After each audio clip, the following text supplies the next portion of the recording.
Miami's Mario Cristobal was just ranked in the bottom half of the 14 ACC football coaches. Is that fair or unfair? You are Locked On Canes, your daily podcast on the Miami Hurricanes, part of the Locked On Podcast Network, your team every day.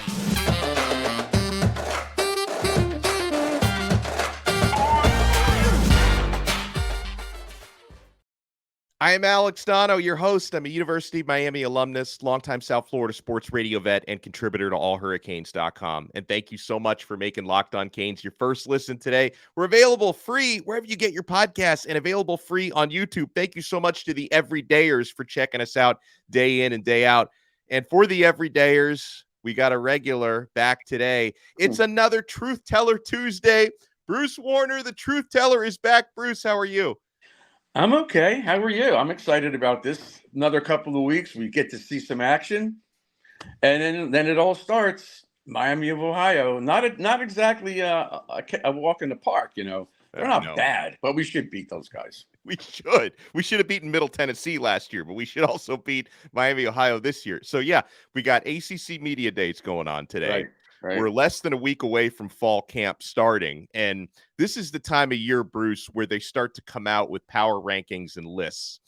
Athlon Sports, which is a big publication, put out their preseason power ranking of all 14 ACC head football coaches, and so I see that headline. I got to see where Miami's Mario Cristobal ranks. They've got him in the bottom half, Bruce. Mario Cristobal ranks 8th out of 14 ACC coaches. Now, their criteria, at least they're consistent with it. I think it's a lazy criteria, but it seems to basically be, what did you do for me last year? Like, not body of work, not how good does the team look heading into this season. The criteria for their power ranking is, how did you do last year? And by that criteria, listen, Miami was in the bottom half of the ACC last year, so they got Mario Cristobal bottom half of ACC coaches. What say you? I can't disagree with that. I mean, 5-7, and some of those games, like you mentioned off the air, Middle Tennessee State or whatever, you get killed. You can't perform like that. They got smoked by Florida State, and you know, the injuries and the guys that just quit. I don't have a problem with that. Now, next year, if he's ranked 8th, then we really have a problem. Yeah. You know, a year from now, this better not be. So here's how they have their rankings, and I'll tell you what they said about Cristobal. So they have Dabo Swinney, number 1, Dave Clawson from Wake Forest, number 2, Mike Norvell from Florida State, number 3. Obviously, they had a great year last year. Now, I wonder, I got to go back and look at where they had Norvell ranked last year. Hopefully that was in the bottom half because, you know, up until last season, he'd not been doing a good job there. Mac Brown at North Carolina, number 4, Pat Narduzzi at Pitt at 5, Jeff Brom at Louisville at 6. Now, it's his first year back at Louisville, but he was at Purdue last year, and, you know, Purdue had a better year last year than Miami did. Dave Doran at NC State is number 7. Then you've got Mario at 8. Then you've got Mike Elko at Duke at number 9. And, Bruce, I guess we're kind of lucky that based on their criteria that Mario ranked higher than Elko, because head-to-head Elko destroyed Mario last year. That could have easily been Mario at 9. Could have been. Yeah. Right?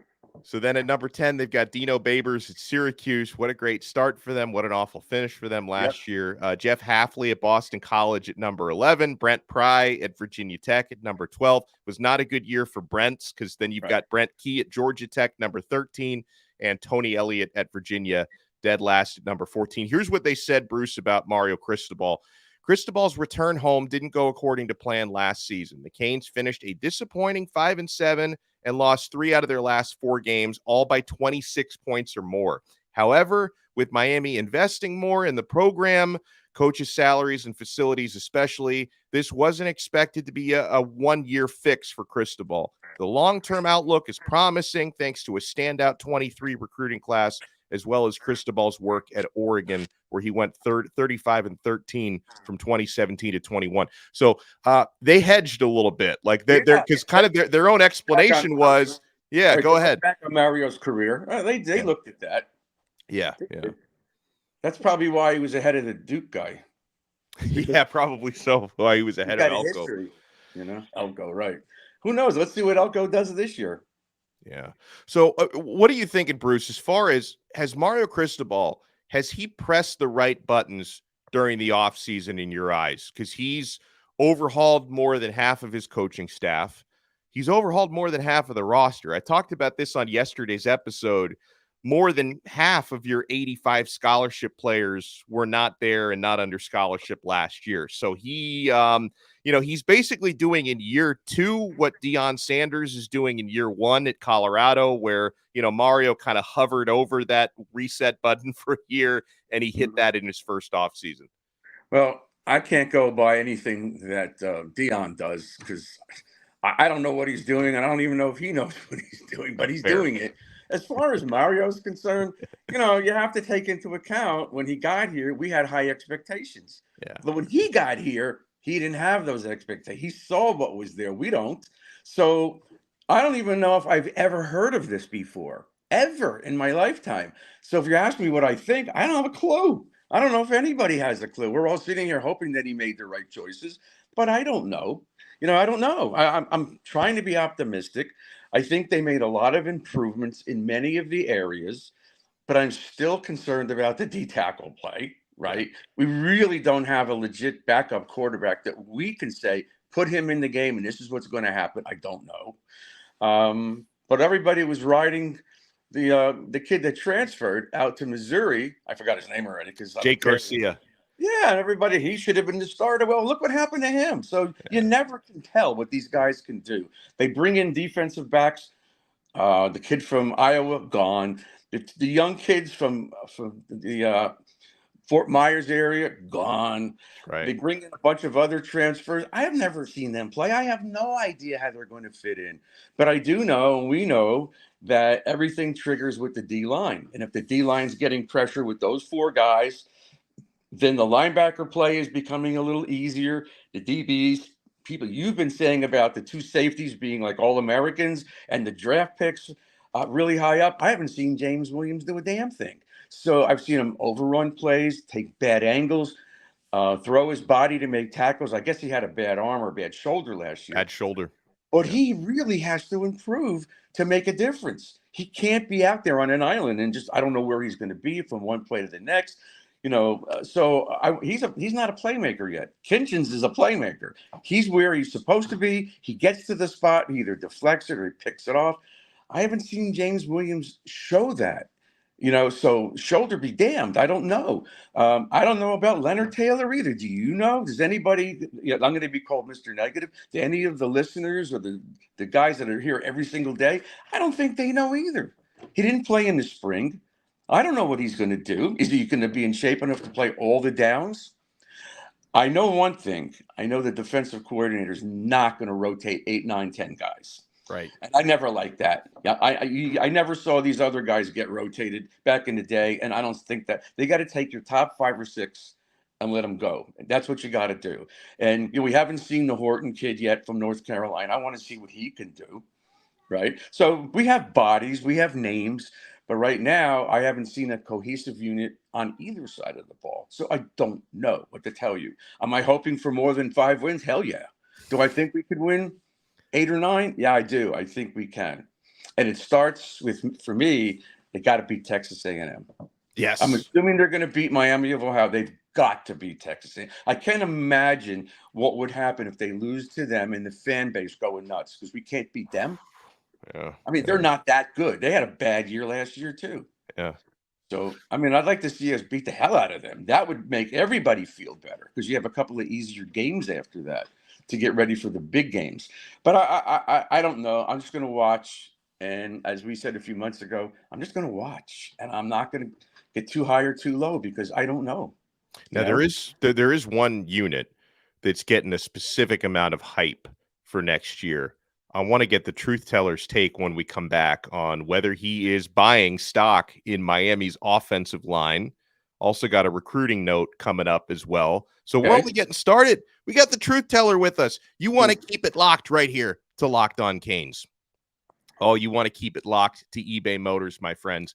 For a championship team, it's all about making sure every player is a perfect fit. And it's the same when it comes to your vehicle. Every part needs to fit just right. So the next time you need parts and accessories, head to eBay Motors. With eBay Guaranteed Fit, you can be sure every part you need fits right the first time around. Just add your ride to My Garage and look for the green check to know the part will fit or your money back.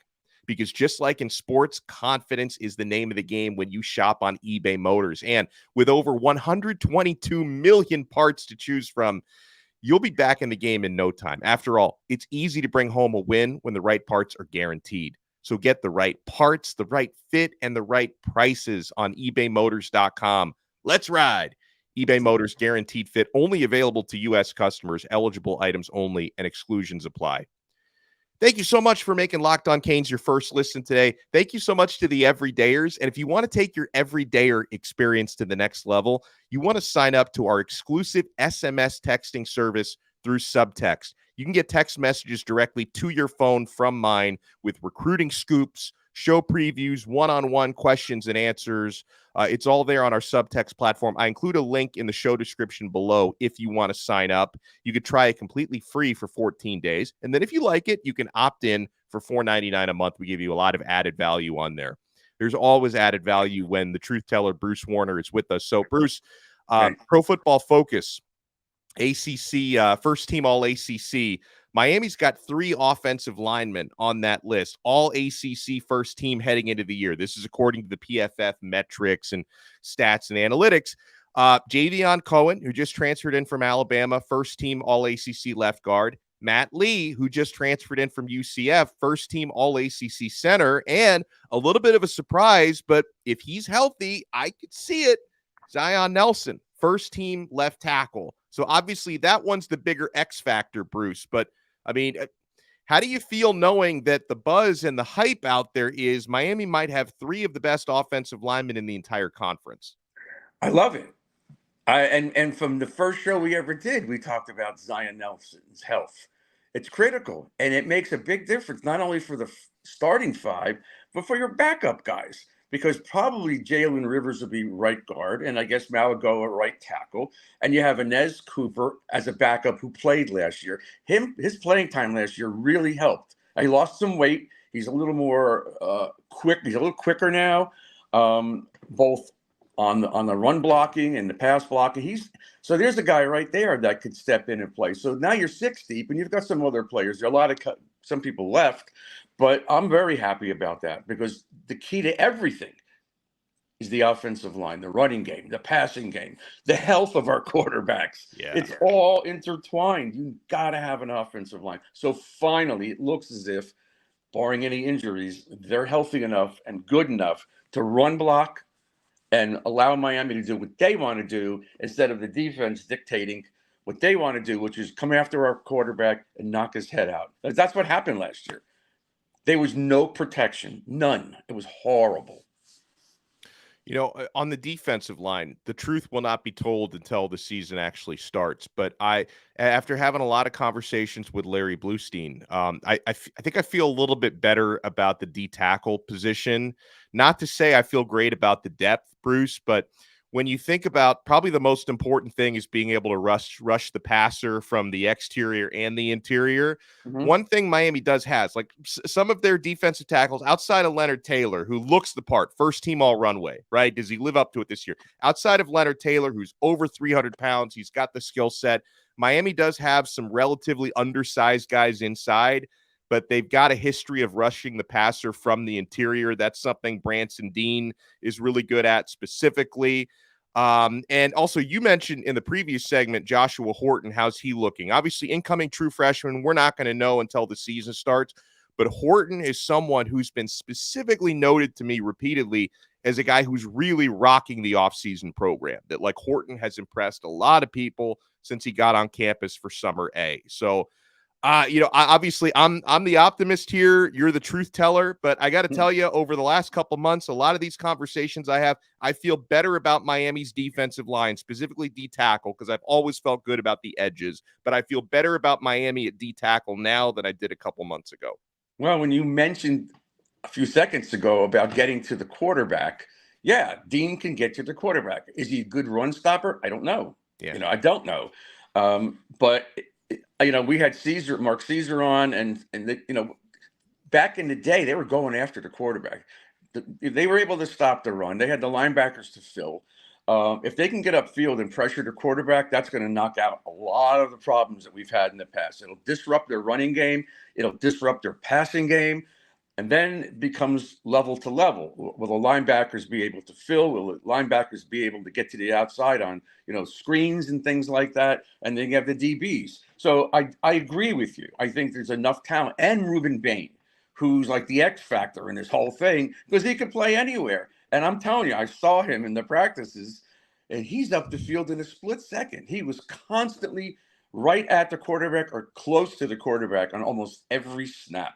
And if they want to double team him, good luck, because our pass rushers from the outside are pretty damn good. So I agree with you, but they have to be able to play the run, and we also talked with Caesar about back in the day, those 4 guys just went up the field. They had very little concern about run stopping because they had the linebackers to fill.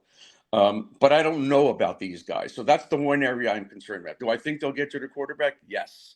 And then there's the other X factor is the defensive coordinator, because he's going to mix up all kinds of schemes and throw everything out there at these guys. They'll have 2 defensive linemen and they'll have 5 linebackers or whatever they're going to do.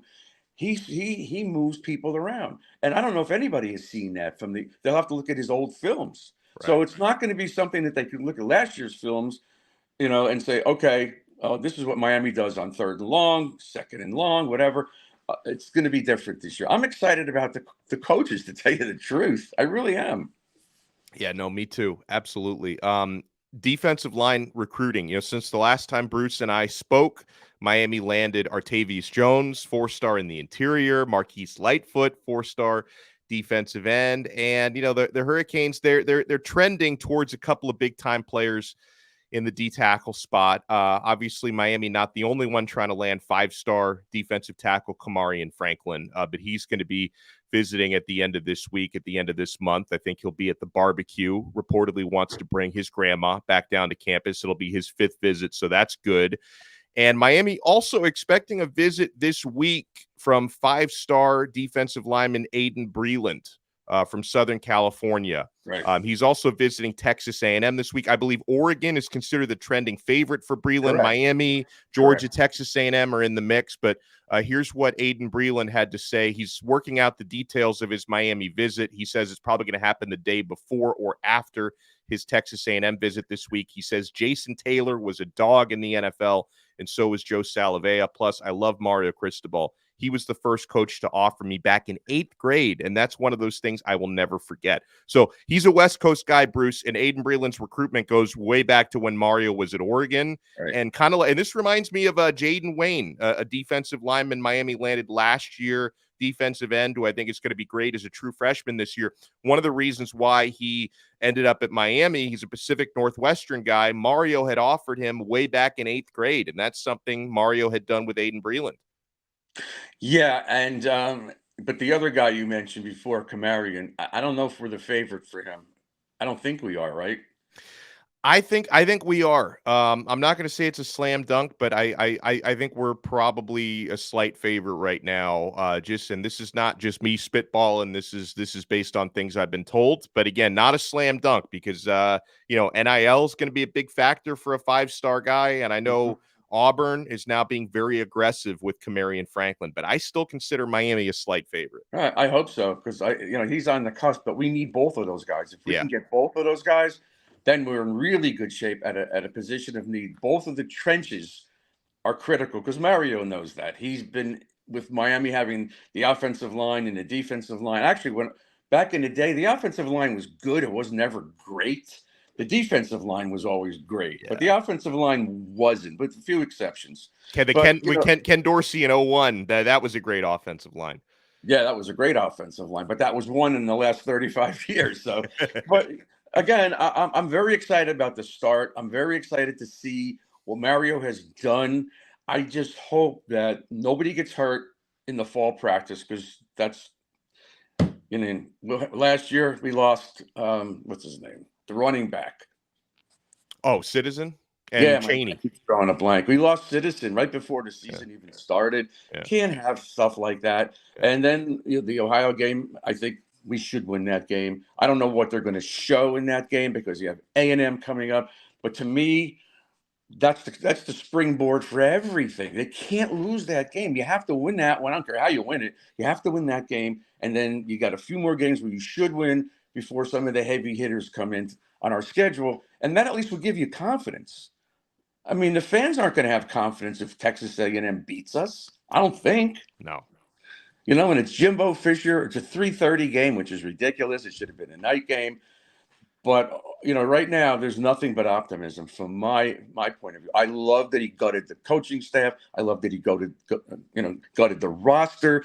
I love that he's done all these things in the transfer portal. I don't know what's going to happen, but you have to sit there and say he sure didn't sit on his ass and do nothing. You know, he's not sitting there like cocky, like, I'll make these guys better. I'll do it. They're going to listen to me. No, he got rid of them, and rightfully so.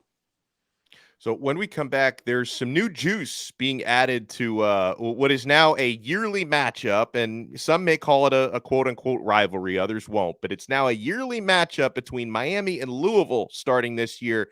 But I love what they've added to this annual game because it provides an awesome honor for a man, quite frankly. If not for this man, I probably wouldn't be doing what I'm doing right now. We'll explain next on Locked On Canes. Thank you so much for making Locked On Canes your first listen today. For the everydayers, we got a busy week coming up. We're looking later this week at a big-time collaboration with Coach Coop, one of the most popular content creators in the Canes space. We're looking to link up later on this week. We'll have a recruiting episode later this week with Brian Smith as well. The truth teller, Bruce Warner, is with us. Now, Bruce, I love this. So Miami and Louisville is now becoming a yearly thing, which I wasn't thrilled about that because I wanted Virginia Tech to be yearly, but they took that out of Miami's rotation. Well, it's all because of a pair of boots. That's what this is about. It's about a pair of boots. Yeah. And that were Howard's. You could talk about this is about Howard and a pipe. But I have to agree with you. If it wasn't for Howard, there might not be a program. And not only did he, when he got here, he said they could win the title in 5 years, and damn straight he was right. He did it. You know, and he turned it over to Jimmy because he took that USFL contract, which he regretted the rest of his life. But it all turned out okay, except after the 2001-2002 season, everything went to hell. And here we are 21 years later with what, 1 10-win season in that entire span of time? Wow. When you look back on it, it's hard to believe because we still consider ourselves relevant. We still consider ourselves, the U, but, it starts now. I think this is the year where it turns the other way finally, or we're in quicksand, and we've been in quicksand for 20 years. Yep. So Miami versus Louisville. Now, every time they play, the Howard Schnellenberger Trophy is going to be up for grabs because he was obviously a huge part of both of those programs as a former head coach, especially Miami, because he really built Miami into the monster that it became for that 20-year period. So I think this is cool. And some people in my subtext chat, Bruce, were like, I don't like how they're trying to make Miami versus Louisville a rivalry. It's not really a rivalry. To me, that's not what this is about. Like creating this Howard Schnellenberger Trophy, to me, it's not about trying to force a rivalry. It's about honoring Coach Schnellenberger because he deserves it. I wish they could have done something like this when, he was still around to see it. He passed away a couple of years ago. But I think honoring Coach Schnellenberger, I love this. And I'm going to take that Howard Schnellenberger Trophy seriously, Bruce, because, again, I wouldn't be here doing what I'm doing. Miami may not have a football program right now if not for Howard Schnellenberger. And what a nice man. What a nice man. He would talk to anybody, anywhere, anytime. And again, as I said a few seconds ago, he regretted that decision. Yeah. To his grave. He did. And another guy that regrets it is Butch Davis. Yes. And on that note, it's funny you say that because in the handful of conversations that I had with Howard, this was in his later years. I never actually met Howard in person until he was at FAU, and then talked to him when he was at FAU and retired and stuff. But I remember a story that was shared to me by Mike Leeds, one of our listeners and subtext subscribers, that he ran into Howard years ago at the Orange Bowl, but this was years after Howard had left Miami. And Schnellenberger told him straight up, my biggest regret, Schnellenberger said, my biggest regret was leaving Miami and leaving when I did, because Bruce, like he started a dynasty, but that could have been his dynasty. And who knows, like he might have more titles than Saban if he'd stayed at Miami that entire time. That could be. And that's not necessarily Howard's thought process, but he did tell a bunch of us at a luncheon he came to that was his biggest regret. Wow. And you know, I don't know what the dynamics between him and his wife were in terms of making that decision. I think he got $1 million or something like that a year, but it blew up. It didn't even happen. Yeah. Miami never even got the franchise in there. So I mean, but at least what he do? He was in Oklahoma for a while too. Yeah. And Louisville. He was in Oklahoma too. Louisville, Miami, FAU. So he's a legend. He deserves it. You know, it's funny. We look down at some of the teams on the schedule, like Virginia and Virginia Tech and Georgia Tech. You know what? They're all rivalries because they've been kicking our ass for years. Duke has beaten us a few times in the last few years. So you know what? It's not us against the world anymore. We better get our heads out of the sand and start moving forward. So to me, this is the critical year. There's games that we should not even be in. We should blow these teams out, which we used to do that. And we got to win at least, I think we got to win 2 out of the 4, the big games. We got to beat North Carolina and Texas A&M. If we lose to Florida State and Clemson, so be it. It's expected to happen, but how it happens could be a big factor going forward as well. And the recruits that are like teetering, you know, but we have to win those games and get to 9 wins, I think, at least, and get into a bowl game and be excited about it and win the bowl game. I think that would help a lot. But that's right now, it's out of my hands. It's out of your hands. It's all up to the Mario, the staff, and those kids down there. But I'm supporting them, obviously. Always love catching up with the truth teller. Bruce Warner does an awesome job. Bruce, thank you so much for taking the time, my friend, and let's start doing this every Tuesday again. Yeah, I'll be okay for next Tuesday. Truth teller. Okay. Thank you guys. I hope I don't get too many negative comments today because I'm trying to be optimistic, but I'm also saying what I feel. And I don't know if anybody could answer these questions, not just me or your listeners. I don't know. They don't have, if they say, oh, we're going to go 11-1, based on what? So let's just see what happens, and then we'll start squawking during the season.